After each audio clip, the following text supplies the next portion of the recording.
মানুষকে আনন্দ দিতে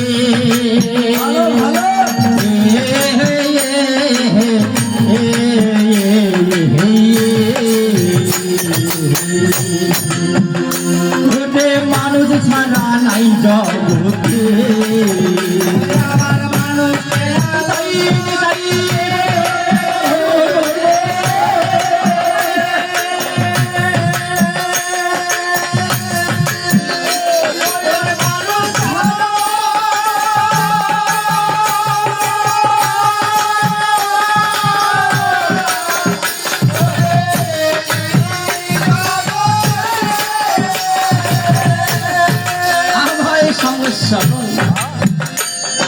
কথাতেই কথা বলে ব্যঞ্জনতে ঝোল, অধিক কথা কইলে হয় লাগিবে গন্ডগোল। তাই পূর্বদ মহাজন বলিয়ে গেছে মানুষ আছে শয়তানের কারখানা।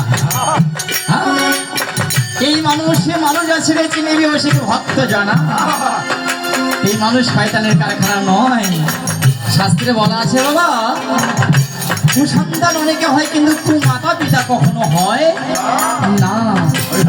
মাতা পিতার চরিত্র যদি একেবারে ঢুলাত মিশিয়া যায়, তারপর মাতা মাতায় পিতা পিতায় থাকে যায়নি তাই নিতাই। এই মানুষ আমাদের শয়তানের কারখানা নয়, মানুষ আমাদেরকে জন্মদান দেয়। তাই সেই আদি পিতা মাতারই চরণে আমরা সরাসরি করে প্রণাম জানাই। যে পিতা মাতার মাধ্যমে আমরা এই জগতে এসেছি, যে পিতা মাতা আমাকে এই পৃথিবীতে প্রেরণ করিয়াছে, এই পিতা মাতার ঋণ আমরা শোধ করতে পারি না। তাই পদের পদ মহাজন বলতে জোরে তুমি ভজিলে আনন্দ পাবি, পাবি শ্রীগুরুর অমূল্য ধন। আনন্দে ভজরে মন মানুষের রতন। আর মানুষকে আনন্দ দিতে মানুষ ছাড়া নাই জগতে। তাই তো বলে ভজরে মানুষ কইল না অন্য মন।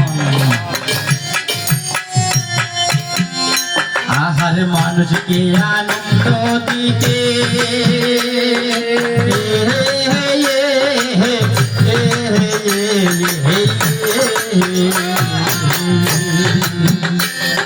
মানুষ ছাড়া নাই জগতে।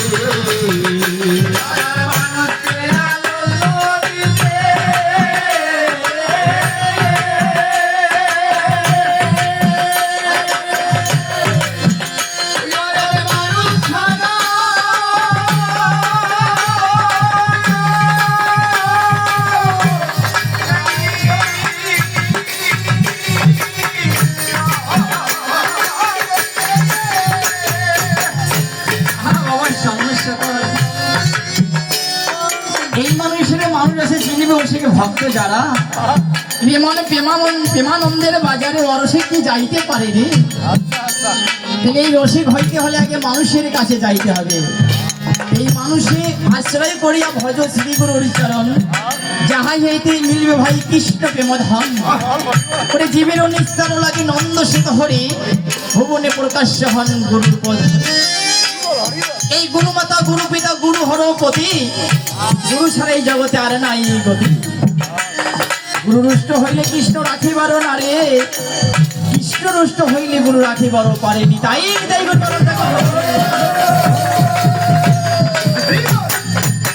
তাই আমরা সমাজে এসেছি, আমরা গুরুকে নিন্দক করি, আমরা গুরুকে নিন্দা করি।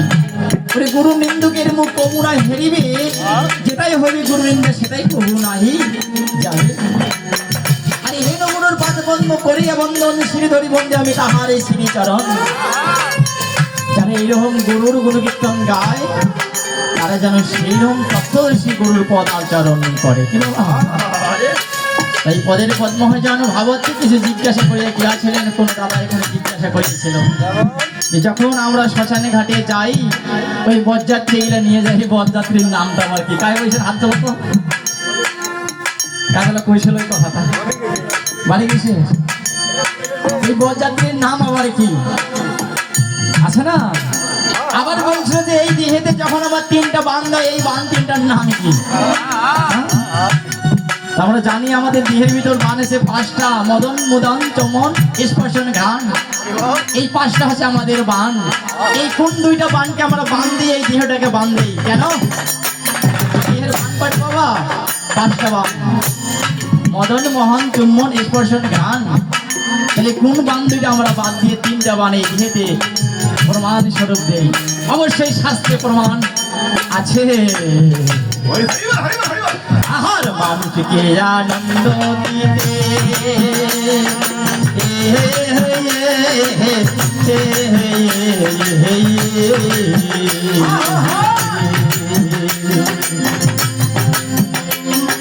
মানুষ ছাড়া নাই জগতে।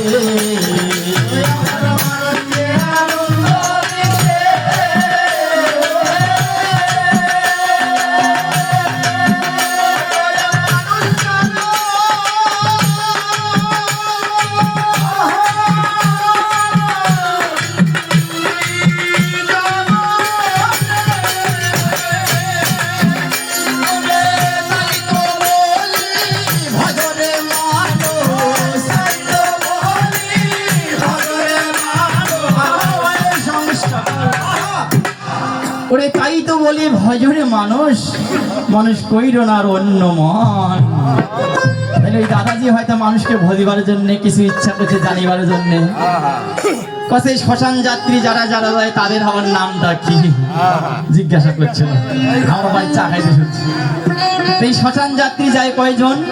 শাস্ত্রে প্রমাণ করেছে বাবা, এই আমরা যখন অন্তঃসজ্জায় শুয়ে আমার দেহটাকে নিয়ে যাওয়া হয়, এটা চারজন ব্যক্তি প্রধান।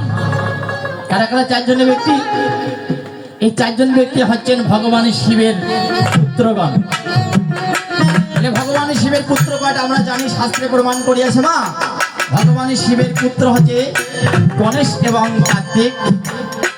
আর একটা ভগবান শিবের পুত্র মানস পুত্র আছে, নাম হচ্ছে মার্কেন্ডেয়। এই তিনজন আর একটা 10 নামে একটা পুত্র আছে ভগবান শিবের। এই 10 জন মিলিয়ে আমাদের চারজনে কান্দে নিয়ে আমার দেহটা শ্মশান ঘাটে দোলনায় দোল দিয়ে নিয়ে যায়নি।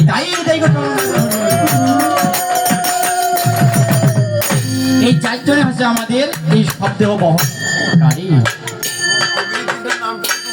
হরি বল। আস্তে আস্তে গাড়ি যখন আসে তো লাইন থাকবেই। ওরে তাই তো বলি ভজরে মানুষ, ভজরে মানুষ, তাই তো বলি ভজরে মানুষ, ভজরে মানুষ কইব না অন্য মানুষ কইব না আমার সমস্যা। ওরে তাই তো বলি ভজরে মানুষ, মানুষ কইর না আর অন্য মন। এই অন্য মন করলে আমাদের সকল কিছুই সর্বনাশ হয়ে যাবে। তাই আমাদের শাস্ত্রে শাস্ত্রকার প্রমাণ করিয়াছে, আমরা যখন শ্মশানে কার্য পরিবারে যাই আমাদেরকে দেহটাকে মুখাগ্নি করতে হয়। এখন অনেক অনেক মহাজন বাহির হয়েছে, আমাদের শাস্ত্রে বর্ণনা করা আছে যে আমাদের এই শব্দটাকে পুরুষ হইলে উবুর এবং নারী হইলে চিত। এবার আরো মহাজন বাহির হয়ে গেছে, আমাদের দেহের যে মাথাটা আছে এই ক্ষীরটা বলা হয়, অনেক মহাজন দক্ষিণ পাশে করিয়া শব্দটা দাহ করতেছে। কিন্তু এখানে শাস্ত্রে বর্ণনা দেওয়া আছে যারা ঋগ্বেদী এবং সামবেদী যারা ভগবানের বর্মবীজ গায়ত্রী জপ করে তাদের উত্তর শিওর করে দেহ সৎকাজ করতে হবে। আর যারা যজুর্বেদীয় এবং সামবেদীয় তারা যদি ভগবানের গুণকীর্তন না করে, ভগবানের গায়ত্রী জপ না করে, তাদের জন্য দক্ষিণ শিওরে দেহটা দাহ করতে হবে। এখন যদি আমরা বলি যে বাবা তোমার বাবা তো কোনোদিন কোনো কর্ম করে নাই, তাই তোমার বাবার জন্য দক্ষিণ শিওর, তাহলে আঘাত লাগিবে না? এই কারণে আমরা কি করি, এই আঘাতটা না নিয়ে ওই ভগবানের শ্রীকৃষ্ণের শ্রীমদ ভগবদ গীতার কথা ধরে আমরা সকল প্রকার কর্ম করি। কেন ভগবান কি কথা বলেছেন গীতায়? ভগবান শ্রীকৃষ্ণ শ্রীমদ ভগবদ গীতায় বলেছেন, হে অর্জুন, অদেষ্ট সর্বভূতানাং মৈত্র করুণে এবচ নির্মর্ম নিরহংকার সমদুঃখ সুখ সমে। যারা আমার ভক্ত হয় কাউকে দেশ করে না, কাউকে হিংসা করে না, কারো বিদ্বেষ গায় না, কারো গুণগান গায় না। তাই আমরা যখন সকলেই ভগবানের ভক্ত, সকলেই শ্মশানে কাজ যেতে আমরা সকলেরই একই কর্ম হবে। কিন্তু বাবা মনুসংহিতায় বলা আছে, যখন আমরা ব্রাহ্মণ, ক্ষত্রিয়, বৈশ্য, শূদ্র 4 বর্ণের লোক এক শ্মশানে যাব, এই বর্ণের 4টা বিচার আছে। যেমন ব্রাহ্মণ যদি হয়, ওই ব্রাহ্মণ পূর্ব দিক থেকে পশ্চিম দিকে মুখ করে শ্মশানে প্রবেশ করবে। যদি ক্ষত্রিয় হয়, ওই ক্ষত্রিয় উত্তর থেকে দক্ষিণ পাশে মুখ করে শ্মশানে প্রবেশ করবে। যদি বৈশ্য হয়, ওই বৈশ্য দক্ষিণ থেকে উত্তর পাশে মুখ করে শ্মশানে প্রবেশ করিবে। আর যারা শূদ্র বর্ণের আছে, তারা পূর্ব পাশে মুখ করিয়া পশ্চিম দিক দিয়া প্রবেশ করিবে। এখন যদি আমরা বলি, ভগবান শ্রীকৃষ্ণের অনাদি আদি গোবিন্দের সেই মুখ থেকে ব্রাহ্মণ জন্ম, সেই বাহু থেকে ক্ষত্রিয়ের জন্ম, সেই উরু থেকে বৈশ্যের জন্ম, তার চরণতল থেকে এই শূদ্রের জন্ম, তাহলে পিতা একই হয়ে গেল, কিন্তু পুত্র 4 জন হয়ে গেল। কিন্তু না, গুণ কর্ম বিভাগ।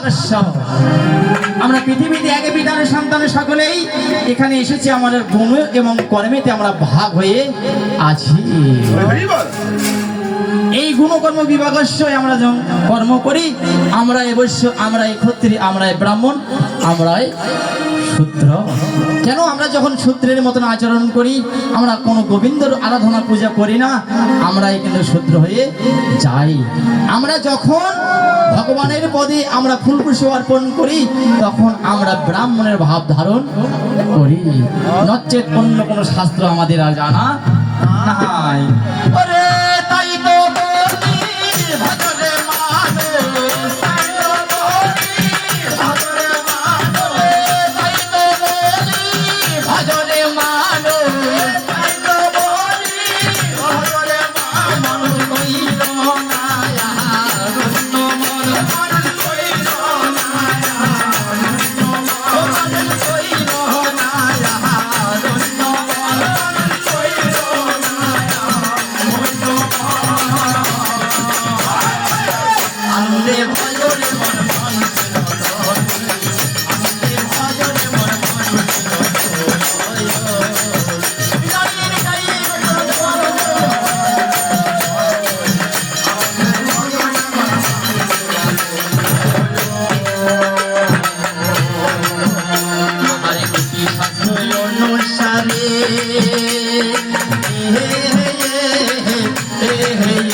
তুমি ভজ যদি নিরাকারে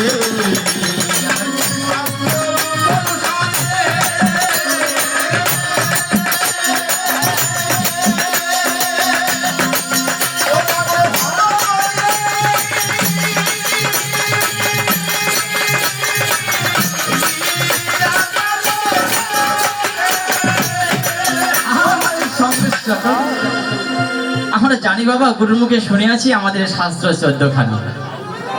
14খানা আমাদের শাস্ত্র। পদের পদ মহাজন কীর্তনে গাছেন বাবা, কুটি শাস্ত্র অনুসারে তুমি ভজ যদি নিরাকারে, উপের দর্শন পাবি না রে।